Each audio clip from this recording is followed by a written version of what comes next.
So like Starson said, we're going to go ahead and start with the round of the animal today by taking off our H-bone.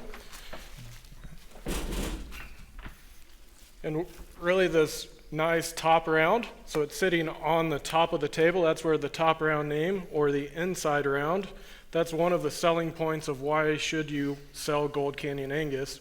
Well, if you don't have that upper 2/3 marbling, you don't get that marbling in the inside round traditionally out of just a choice cut. So in this one, you really get a great marbled item. I have a lot of jerky places in New Mexico, and I'm sure you guys have jerky here as well, and they love top inside rounds. Denuded, where it's clean, ready to go, they just pull it out. Actually, sometimes they'll semi-freeze it, slice it across the entire face, and they'll make huge pieces of jerky to make profit on. That's a great product also for London broil or thin slice for Mexican restaurant for tortas. So then we'll go ahead and pull off our femur bone, which is your cartoon bone that everybody's accustomed to seeing. That's where you get your pipe bones, which are your paddle bones being split, as well as your hind shank, which would be the muscle right there. And so your canoe marrow bones will be coming from that as well. And also, what do they call the 1-inch cuts? Like little, the volcano. Yeah, the volcanoes. Volcano bones. Yeah.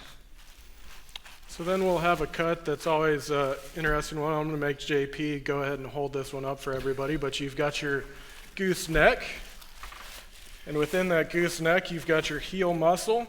You've got your eye of round, which you can see the muscle striations in that. So it's really great for anything from jerky to shredded beef. Not great on the grill, but there are lots of applications that you can use it for. Shredded beef, it really works well. And then you've got your bottom round flat. That is the rest of that muscle. It's a great product also for beef jerky. Yep.